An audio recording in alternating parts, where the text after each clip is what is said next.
Pat and Charlotte, welcome. You're joining us today from Parksville on Vancouver Island. Great to have you on the show. Thank you for having us. I really appreciate it. Yeah, lovely to meet you, and we're glad for the opportunity to tell our story.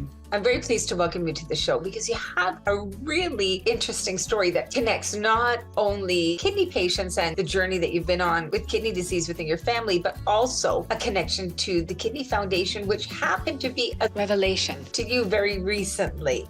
Charlotte, it's a great story. You've got to tell us about it.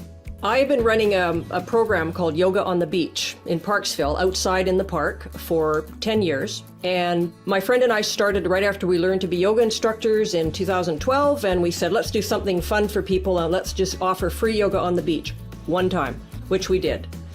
People came and said, wow, when are you doing it again? And we were like, we'll get back to you. So from that humble beginning, started this program, which has become a thing in Parksville, one of the things to do in the summer. We've run over the years between 3 and 5 days a week, depending on who's available. And we get an average of about 50 people out. That's 50. And it's run as a community health program so that we charge just enough to cover our costs, and it's become a major fundraiser as well. So a large portion of our income goes to donation for various organizations. And every year we pick a different one to support. And we've covered the waterfront, I would say, with every kind of organization you can imagine. And this spring in March, I was looking for what am I going to donate money to this summer. And right around the same time, I read in our local newspaper that Chief Rakama, who just had a kidney transplant in our area, and had the kidney donated by one of our town councillors in Qualicum Beach. So it was a very human interest story right off from that. And it was just a little update, and he's doing great, and he's doing well. And I thought, bingo, there's my charity.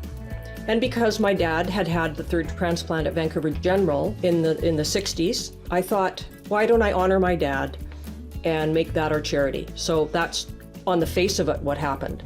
I contacted the Kidney Foundation, and Marie got back to me and said, wow, this is cool. Your dad was involved in the early days. What a great story. And we spent quite a long time chatting and showing her all kinds of information. Because when I told my mom, she's like, well, I have a box full of information.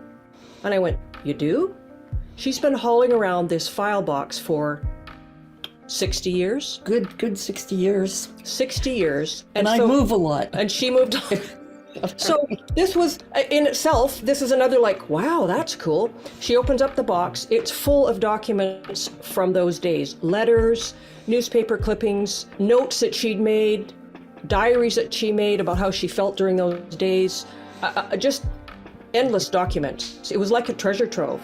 So we let Marie know, and we took some of the documents to show her when we met in person. And so in April, after the class, one of the people that had come, who happens to be my neighbor across the road and down 2 doors, literally, like across the road, he comes over and he says, hey, I don't think you knew that I had a kidney and a pancreas transplant 17 years ago. And I'm like, wow, that is so cool. He says, yeah, my father was involved in the original kidney transplant team in Vancouver in the early days. And it's like, wow, that is cool.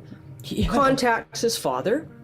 His father is Dr. Ralph Christensen. And he contacts his dad and says, hey, my neighbor, here's the story. He comes back and he says, well, myself and Dr. Maloney did your dad's transplant.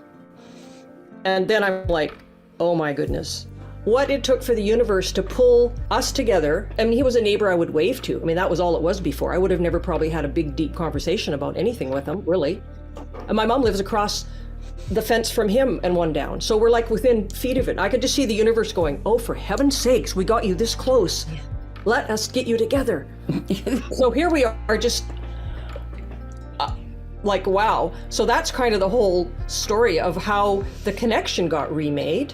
And then we go to my mom's box, which she opens up and starts. And I was totally sort of mad. I don't know, just I haven't got a word for it, but I'd forgotten I had it. But I have boxes full of stuff, and I always thought I would write something about it in a little story, but I never did it. So now it's my chance to use the material for everybody's advance, isn't it? Isn't it amazing how things have really come full circle and how yoga on the beach led to this treasure trove of your family's history and journey with kidney disease? And Charlotte, we'd like to acknowledge and thank you for the fundraising efforts of Yoga on the Beach in raising over $3,000 for kidney patients in BC and the Yukon.